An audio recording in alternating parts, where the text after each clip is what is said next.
El día de hoy vamos a tratar un tema interesante, continuando pues con nuestro tomo número 3. El tema que vamos a tratar son las llamadas rebeliones indígenas, también conocida con el nombre de las rebeliones de los incas de Vilcabamba o las rebeliones del siglo XVI. ¿Por qué razón?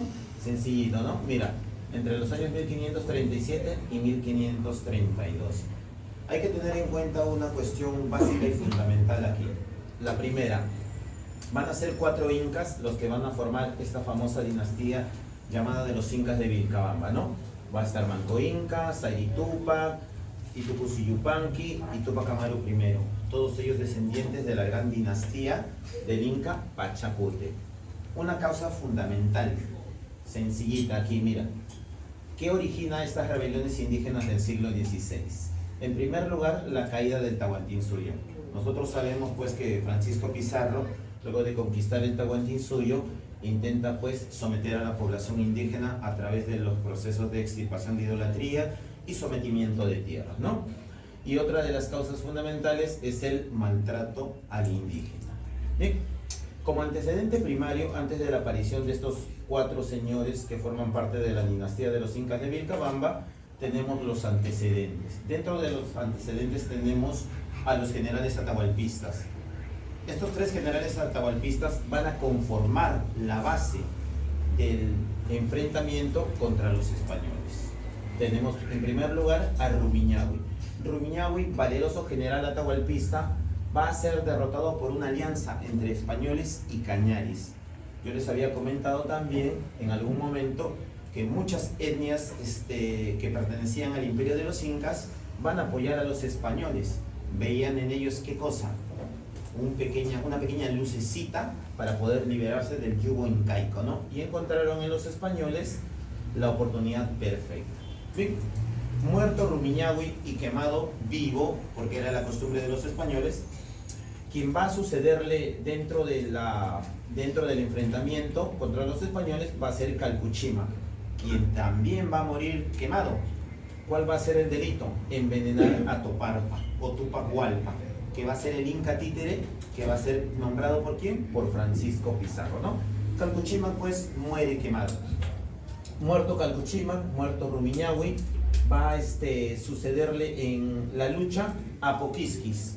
Quisquis, un general ya muy anciano, un general con mucha experiencia, va a visitar a Atahualpa y según las crónicas, pues Atahualpa no le presta ni la más mínima atención, ni temor a su muerte tenía, ¿no?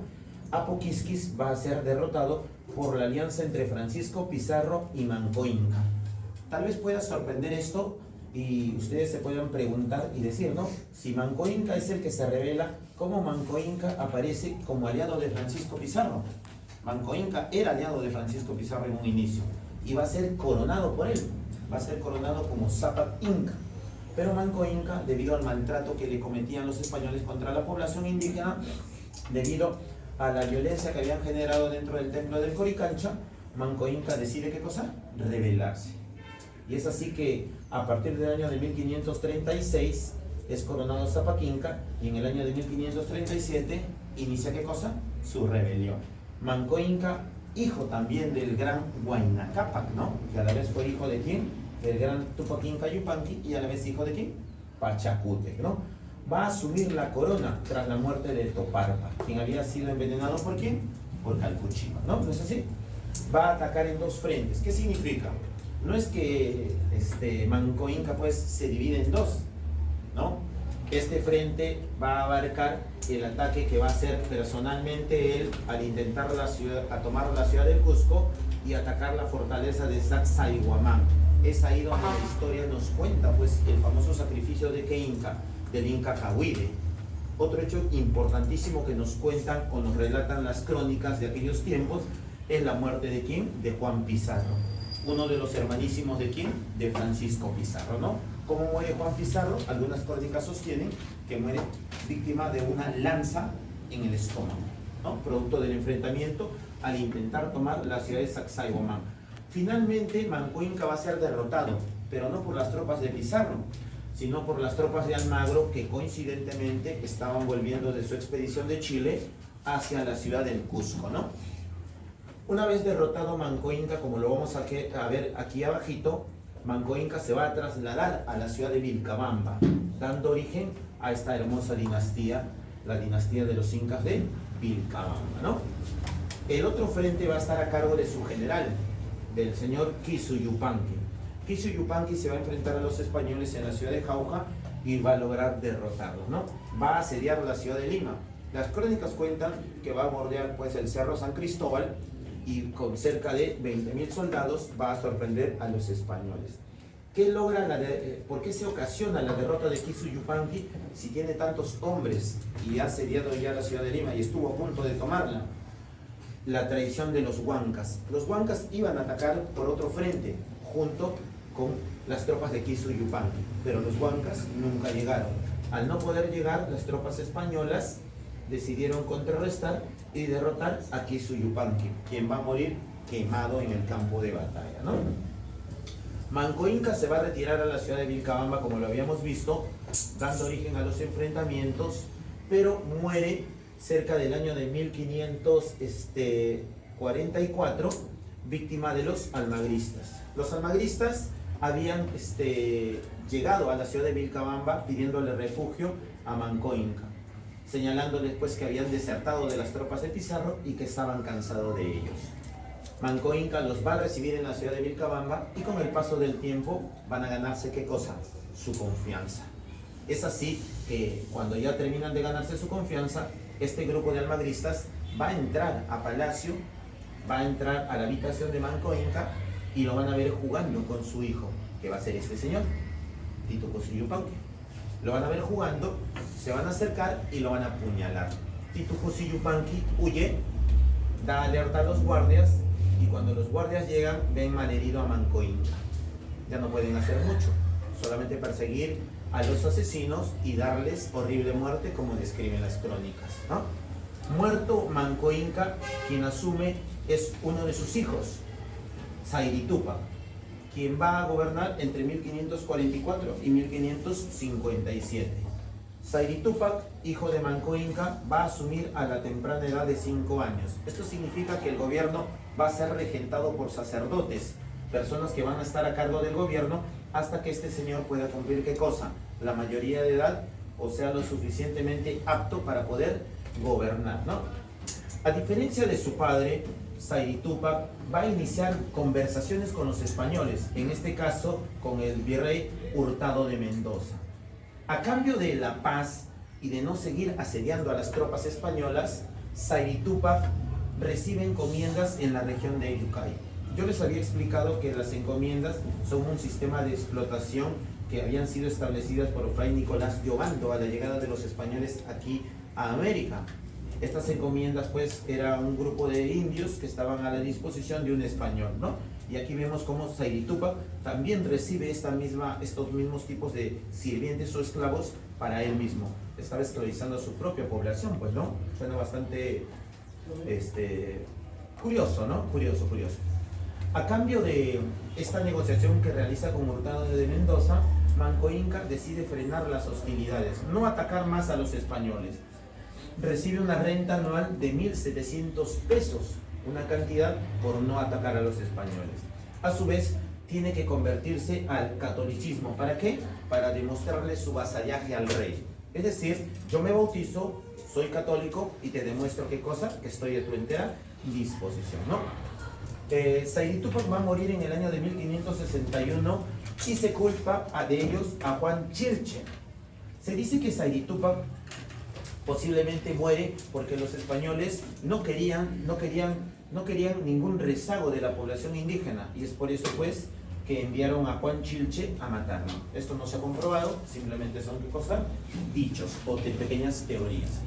Muerto Sayri Túpac, va a asumir otro hijo de Manco Inca, va a ser el señor Titu Cusi Yupanqui. Hay que tener en cuenta a este señor y es muy importante porque las primeras crónicas indígenas parten de él, ¿no? Es por eso que va a ser considerado como el Inca cronista, ¿no? Hijo de Manco Inca, reinicia también el enfrentamiento, pero asesorado por una autoridad española, que en este caso es el señor Martín Pando, va a iniciar las negociaciones con los españoles Y a estas negociaciones y a este tratado se le conoce como la Paz de Acobamba. La Paz de Acobamba se firma el 24 de agosto de 1566. Mira tú, ya está instaurado aquí el Virreinato del Perú. Y va a ser ratificada por Lope García de Castro en el año de 1566, pero el 14 de octubre, ¿no? Esta Paz de Acobamba, ¿qué sostiene entre sus términos o entre los acuerdos que se van a dar entre Titu Cusi Yupanqui y la autoridad colonial? Sostiene que Titu Cusi Yupanqui se tiene que convertir al cristianismo, se tiene que bautizar, aceptar el vasallaje del rey, prometer que nunca más va a atacar a los españoles o va a intentar conquistar o restaurar el imperio de los incas. Va a recibir una renta anual de 3.500 pesos, ¿no? Y va a aceptar misioneros. Esto, jovencitos, es importante. ¿Por qué razón? Al aceptar misioneros está aceptando que su pueblo se convierta al cristianismo, que se convierta, ¿no? Que se vuelvan cristianos y que dejen sus costumbres, sus religiones. Está aceptando que la cultura española entre dentro de sus tierras, ¿no? Hay otro hecho bastante interesante aquí, como anécdota se les podría contar. Titu Cusi Yupanqui se casa con su sobrina, Beatriz Clara Coya, de tan solo 8 años de edad, hija ¿de quién? De Sairituc. ¿Y por qué se casa con ella? Sencillo. Beatriz Clara Coya, que luego de la muerte de Titu Cusi Yupanqui va a ser esposa de un español, había heredado de su padre la mayor cantidad de tierras en Yucay. Y para legitimar su poder, Titu Cusi Yupanqui tiene que contraer el matrimonio con Beatriz Clara Coya, de tan solo 8 años de edad, ¿no? Les había comentado también que es considerado, ¿qué cosa? El Inca cronista. Va a morir en el año de 1571 y dice posiblemente envenenado. No se ha comprobado eso. Se corrió la tradición de que los que lo habían envenenado eran los mismos misioneros que habían ingresado a evangelizar esta región, ¿no? Finalmente, otro hecho importante dentro del gobierno de Titu Cusi Yupanqui es el surgimiento del Taqui Oncoy. ¿A manos de quién? Juan Chocne. El Taqui Oncoy, también conocido como la enfermedad del canto, consiste en el hecho de que los indígenas creían que el Dios cristiano se había vuelto demasiado poderoso, y para contrarrestar esa fuerza y tratar de recapturar su fuerza y reinstaurar el imperio, tenían que darle más fervor y tributos u ofrendas a las huacas. Es así como decía Juan Chocne, que si las huacas se vuelven más fuertes y poderosas, estas huacas pueden meterse en el cuerpo de los españoles para hacerlos cantar y bailar hasta que mueran, ¿no? Algo que obviamente pues no se va a dar, ¿no? Muerto Titu Cusi Yupanqui, va a dejar un legado muy importante, como les había mencionado, acerca de los escritos, de cómo era su padre, ¿no? Y el gobierno de su padre, una visión totalmente contraria, mermada, y los españoles ya se han asentado y han ganado terreno aquí en el Perú, ¿no? Su rebelión va a durar tan solo un año, muchachos, ¿no? No va a aceptar negociaciones. Se va a enfrentar al virrey Francisco de Toledo, el quinto virrey del Perú, uno de los más importantes, y que lo vamos a ver en la siguiente clase.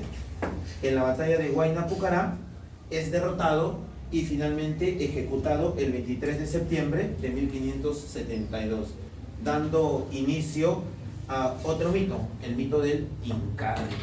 ¿En qué consiste este mito del Incarri?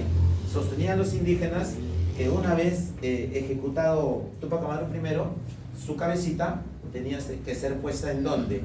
En una tierra fértil, y una vez puesta en esta tierra fértil, el cuerpo le iba a crecer debajo de la tierra, ¿no? Y que esa energía que iba a transmitir iba a revitalizar nuevamente e iba a hacer florecer, ¿qué cosa? El imperio de los incas, ¿no? Muy bien, muchachos, eso ha sido todo dentro de lo que son las rebeliones indígenas o las rebeliones de los incas de Vilcabamba.